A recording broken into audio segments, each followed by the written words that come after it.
In today's video, guys, I'm going to be talking about drinking alcohol whilst living in a motorhome. The law, the grey area of the law that surrounds it, what's right, what's wrong, and let's just try and get a bit of an overview because I've had so many questions lately. So let's dive into it. It's night time. I parked up. I'm all lovely and toasty. Diesel heater's on. I've got my slippers on. As you can see, I've got drinks galore here. I could have a nice tipple. I'm I'm on the Pepsi Max. I'm not on any of that. It's rare that I'm on any of that. I have it, but it just sits in the cupboard. But I'm parked up right now in a normal street on the public highway. So, can I have a drink or not? Darren, what about drinking alcohol when you keep in your van? How is it viewed legally, mate? As in, if someone asks you to move the van and you've had some wine with dinner, would the police say it's okay to move on the next day or what? Just wondering what the law and the rules are on drinking alcohol in the back of the motorhome whilst parked up for the night. Are you drunk in charge of a vehicle if the police come knocking? And if you've parked up on a public road overnight, are you allowed to have a drink as you're still in charge of the vehicle? And I did cover this topic, part of a Motorhome Mondays, way back 3 years ago now. And there was a huge difference of opinions in the comments then, with some saying, yeah, it's fine as long as you're in the back, some saying you can still be charged, as it's still an offence. Common myths amongst the comments were, my understanding is that the cab area is treated like any other vehicle with regards to drinking, but as soon as you step into the living area, which is your home, then you can get as drunk as you want, provided the keys aren't in the ignition. I just want to try and give a balanced view of the UK law. And it might seem a bit of a simple topic, but as soon as you dig into it, it does get messy. It's not as simple as you may think, and it really isn't just a case of you being caught drink driving. That is tip of the iceberg, because yeah, it really isn't just that easy. Now, this video isn't preaching to anyone about drinking. If you want to drink, you drink. That's your call. You're an adult. You do what you want. I'm an adult. I do what I want. It's your choice. But you want to enjoy yourself. I want to enjoy myself. I want to live my life. You want to live your life. I'm pretty sure that's a given. And no one wants to get in trouble. No one wants to be convicted of drink driving or a driving offence, because you can lose your licence. For me, if I got convicted of drink driving or a drinking and driving offence, I'd lose my job. I wouldn't be. If I lost my licence, I'd lose my job. Any offence, I'd lose my job straight away. If I lost my licence, then I can't move my house because I've lived in this for 6 years now. So that would pretty much, unless I found a site, would render me homeless. You can lose friends, you can lose family over it. It really isn't a fun situation to be in. So let's see if we can get our heads around this and avoid all that. Let's look at the word in the law. Driving or being in charge of a motor vehicle with alcohol concentration above the prescribed limit is in charge of a motor vehicle on a road or other public place. Okay, and then section 2 says it is a defence for a person charged with offence to prove that there was no likelihood of him driving the vehicle. So you have to prove that you wasn't going to drive. Basically, that means intention is hard to argue, and it's up to you to prove that your intent was not to drive. If the police officer or officers feel there is intent, you can be arrested and be charged with drunk and in charge. So if you're in a public place, which could be basically parked on the street, a car park, a lay-by, private property with access to the public highway, even on a driveway, you don't even have to be in the vehicle. As just being close by, you could be seen as in charge. Now, I know I've heard cases before where someone's in the house, you've left your phone you've been in the house all night, you've had a couple of beers, whatever, you had dinner, you could be having a party and all that, but I've heard a story where there was people in the house, they've had some beers, forgot their phone in the car, they've gone out to the car, and with the keys, opened the car to get the phone, and they've had way too much to drink, but they're just getting their phone out of the car, and then they've been stopped and spoken to by police that were just passing by. So drink driving penalties. This is where it gets soberingly real. Being in charge of a vehicle whilst above the legal limit, you may get up to 10 penalty points, 3 months imprisonment, a community order with a condition to attend probation or unpaid work, up to £2,500 fine, and a possible driving ban. Now, Scotland has a zero tolerance approach to drink driving. The drink driving limits are lower than the rest of the UK. Of course, those laws also apply to those who visit Scotland, not just those that are living there. So what do these numbers even mean, and what is an actual safe amount of alcohol to drink before you drive?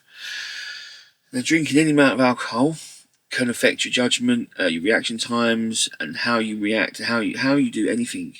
So to ultimately answer that question, there is no safe limit to drink when it comes to driving. None, because it can affect anyone. Whether you're under the limit or not, and you're at the legal limit, you can still be affected. So if we're getting really technical, there is none.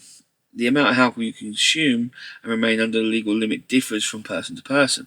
A person's build, the amount of blood in their body, how their health condition, how fast or slow their liver metabolizes alcohol, whether they've eaten a meal or not, all of that plays a massive role. I mean, let's just take me, for instance. Let's take me and let's take Emily from Camper Vibe. Me drinking a pint and her drinking a pint, our bodies are going to react so differently. She's so much healthier than me. She walks she walks AJ all the time, and they go off on hikes and everything. You'll be shocked to find out that I do not do hikes and all that walking.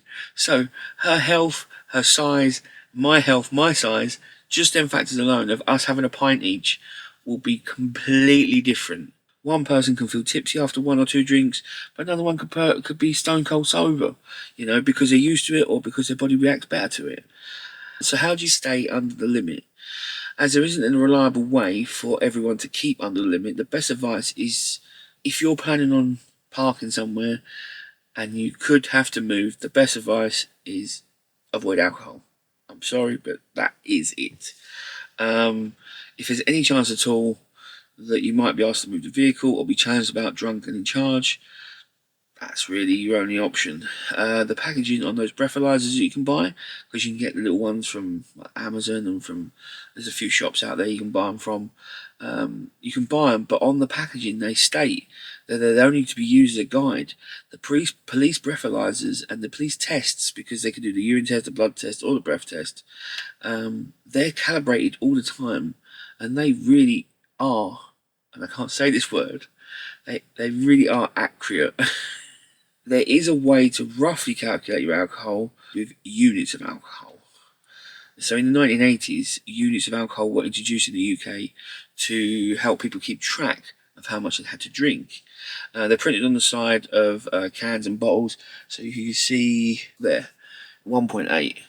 So that can is 1.8 units. A UK unit of alcohol is equivalent to 10 millilitres or 8 grams of pure ethanol alcohol. The average person, no one's the same, but the average person can process 1 unit of alcohol in an hour, allowing time for the alcohol to enter the system. So, here are some examples. A single 25ml shot of 40% spirit is 1 unit, so that's 40%. A standard sized 175ml glass of wine is around 2.5 units, and a large glass of 250ml wine could be approaching 4 units. A pint of 5% beer, lager or cider is around 3 units, and a 330ml 5% bottle of beer or alcohol pop is 1.7 units. So you can see it's just all over the place, really. It's not so. Let's run a little story through, and we'll use Mevi as an example. Let's say Mevi stopped at a campsite with his mates and he plans to drive the next day. After eating some burgers and some chips, he starts drinking at 7 p.m. and has 4 cans of Guinness. He's on it. He's getting loud, he's having a bit of a laugh, he's showing off. So he heads to the bar, he starts doing some shots. He has 4 doubles. Assuming he doesn't then start chugging homemade Skittle vodka like a madman, by 11 p.m. he's drunk about 19 units. Allowing time for the alcohol to get into his bloodstream, he might have only metabolized about 3 units by the time his friends kick him off to his van and put him in bed. Maybe should be alcohol free, so the alcohol should be processed and out of his system by 3 p.m. the following day. Now let's run that through. So let's say we was on that campsites, and we're checking out that next day. Now we've already said that he plans to drive the next day in that little scenario. Now, most campsites kick out at 12. That's 3 hours shy. But now most people, when they leave the campsite, they don't usually leave that on 12. They might leave at 10 or 9, because they've got to get back, because they've got to do stuff. They're at work the next day. They've got to be here. They've got to be there, So then that's even more alcohol left in his system. So you can see how long it really takes to, get that alcohol through your system and out, to be completely free of it, to then be under the limit. Like I say, it's just not worth it. It really ain't. So, again, this video is not telling you to stop drinking unless you crash into me because of drink driving. Then I've got a problem. But hand on my heart, I could not give a damn about you drinking. You drink, you do you. Don't come here. I don't like drunk people coming up to me, but you do you, and I'll do me. We're all adults. We're all free will and everything and all. But there's a lot of myths surrounding drinking and being in a motorhome, a camper van, or a converted van, and the word in the law really doesn't help us that much at all. Added to that, it's extremely difficult to work out how much you can actually drink and how much is actually in you at any given time and be under the limit. It's a minefield, and we even asked some actual police officers and got different advice. So you ask one, they say one thing. You ask another, they say another thing. Unlike most of other offences, it is the person in charge of the vehicle, the motorhome, the campervan, the van, the car, whatever it is, who is responsible for proving that they were not going to commit an offence. Is it worth it? I know it's kind of a sucky answer, that at the end of the day, it's up to you. There is no real definitive answer, but you are responsible for it at the end of the day, and you've got to prove that you weren't going to do something rather than you're innocent until proven guilty. So, if it's me, I'm sticking to the Pepsi. If you've got any comments or questions that you want to add to this, drop them in the section below, and I'll catch you guys in the next one. Take it easy.